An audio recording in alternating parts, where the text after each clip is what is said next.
You might be tempted to start with your models first, but what if you flip the switch and do your animations first?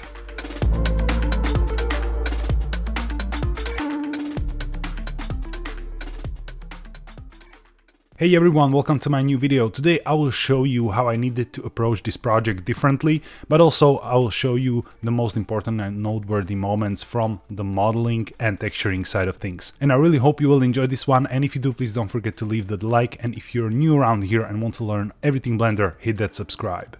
So here's the scene, and first of all, why have I decided to do something like this? Well, I always loved RTS games since I was a kid, and I played a lot of Command & Conquer and StarCrafts and likes of it.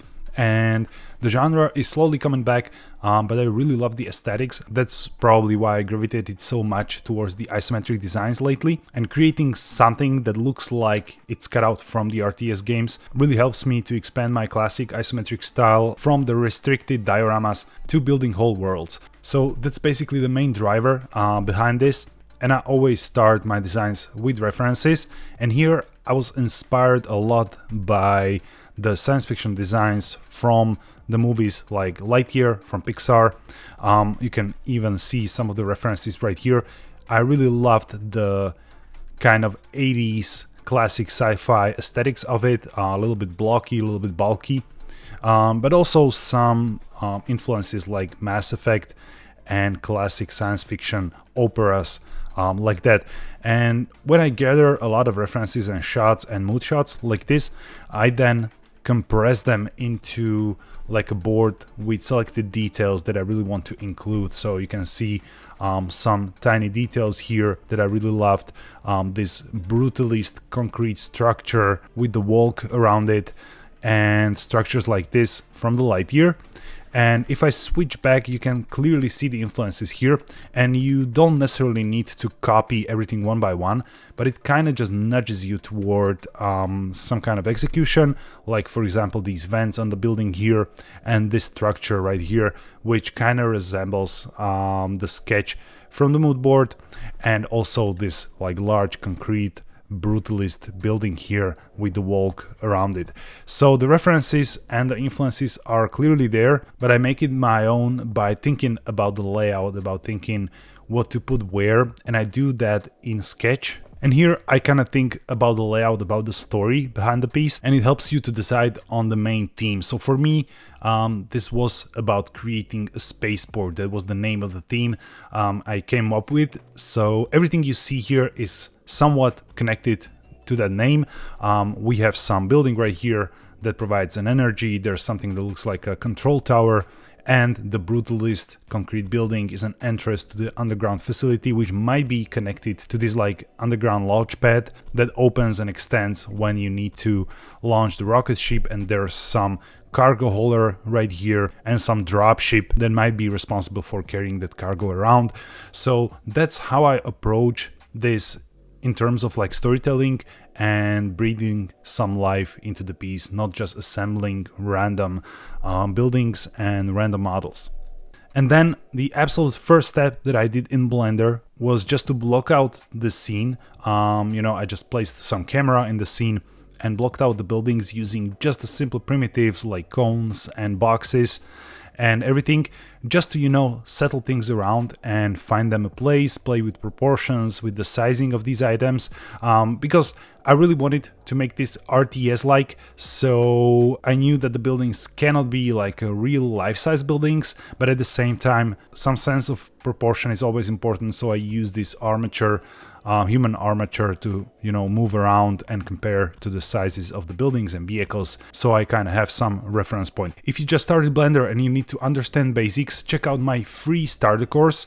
You just sign up on my website. It's 100% free. It takes 1 to 2 hours to complete, and you will find the link down in the description. And when the blockout was ready, I was tempted to go in and start modeling these separate buildings and parts and vehicles and play around with it, but I wanted this to be animation in the end. I just wanted to see the final result as quickly as possible, so I don't do any unnecessary steps or mistakes along the way. So I decided to do the timing and animation first, and I don't do this often, but here in this particular case I thought it will be really important. So I basically decided what the story should be and how the animation should flow. I wanted to have the vehicle that goes along this road to this underground facility, but stops on the way while the dropship drops the cargo on it.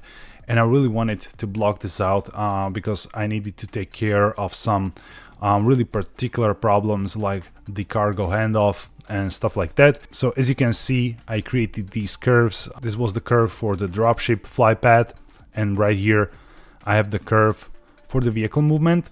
And then I animated this using only empties and just quickly blocked out the shapes of the vehicles and parented them to these empties. And the main benefit of this, of course, is that you can focus on your timing and your animation. You can refine it and you can get as close to the final result as possible in terms of timing and animation. But in the end, you only have the animated empty, and you can always go back and completely replace the model and the blockout model you created there. So as you can see here, I have this empty here that serves as a parent for the dropship, and this empty is animated along the path, but I have the dropship on another empty right here that handles the rotation of the craft, and then I can separately animate parts of the vehicle without breaking anything. And of course, I then have an empty that holds the cargo box. So as you can see, everything is kind of sorted into these empty hierarchies, and then you have the flexibility to go and change those objects and interchange them. And same for the vehicle, where only this empty is animated along the path, and then vehicle is parented to that empty. And finally, the box handout is done through the constraints. The cargo model itself is completely detached from the animation. So I only have this box empty here that has two constraints that are child of cargo bed and cargo hold empties on the respective vehicles, and I just switch them on the timeline. So here, when the ship flies, the cargo empty is part of the ship empty, and then when they touch, I do the handoff, and you can see I change the influence, and the box is now parented to the vehicle. Then finally I animated other details like the vents, which are basically just the drivers set to a multiply of a frame number. Same for the antenna here. And then I animated the opening of the hatch here, extending of the launch pad and launching of the ship. And while I was at it, still in the blockout phase, I did the simulation for the smoke.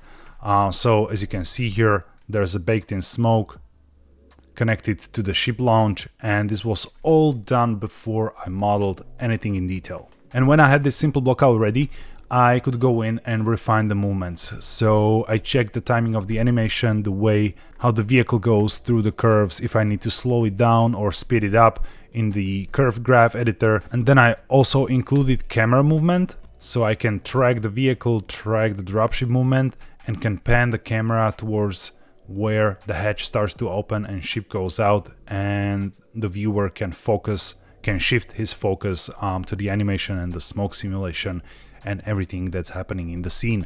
And here I just changed the camera angle to make this a little bit interesting, so I don't need to loop the animation and then it starts again. So that's about the animation blockout, and as you can see, this really helped me to nail down the shots, to nail down the camera, the perspective, where all things need to be. If I have some empty spaces here, some empty places, and it helped me to balance the composition.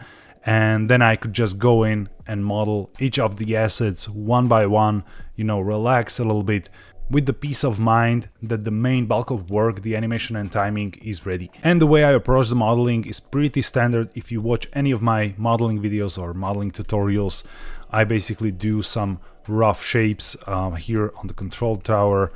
This is clearly visible. It's very similar to some of the building tutorials I've done in the past, where I do the rough shape and then refine with bevel modifiers and subdivision modifiers, as you can see here, where needed, of course. And then I reuse a lot of geometry. So if I have a building wall like this, I can just separate the edge that goes around and create completely new piece out of this, and that way go more and more into details. But I don't overdo it too much. So I do like one level of detail and then move on another building.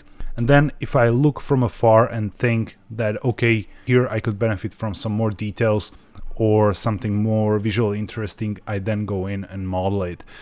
This way I completely prevent the unnecessary work, and I don't get this tunnel vision modeling very particular detail that might not even be visible or present in the shot if I didn't do like that whole animation block out and didn't check my scene from the camera perspective and from the perspective of moving camera in the animation. And finally, I went in and modeled the vehicles, and again, I didn't linger on that too much. As you can see, these vehicles are pretty simple. There are few details and few things that from afar create an illusion of a detail or an illusion of some complex structure or complex construction, but at the end of the day, it's, you know, just a simple cylindrical or boxy objects, and basically everything revolves from those initial shapes created during blockout phase.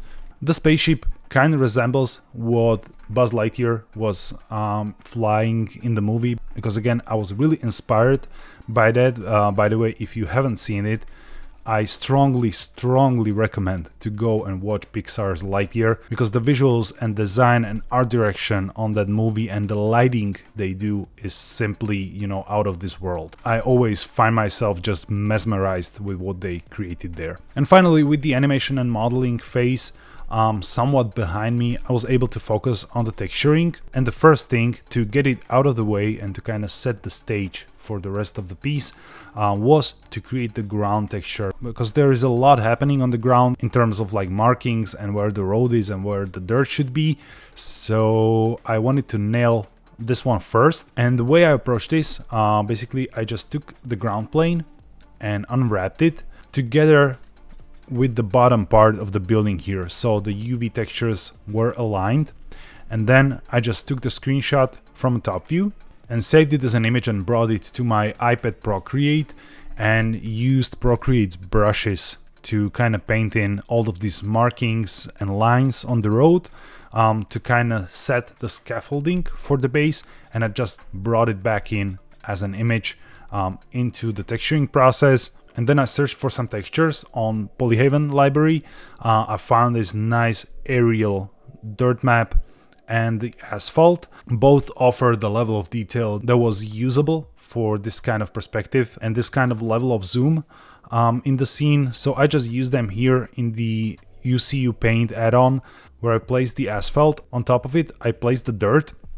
And on top of it, I placed my custom image from the Procreate with the markings, and I changed the blend mode to add with some opacity so the textures underneath might be visible.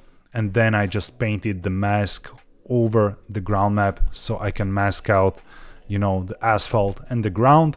And I used some of my custom Blender brushes. And again, I did a video on how to create your custom brushes in Blender a while ago, so you can check out the tutorial library if you wish. And for the rest of the models, I mostly created procedural materials using the Fluent Materializer add-on, which offers a nice grunge maps. So this concrete is completely done using only the grunge map with 2 colors.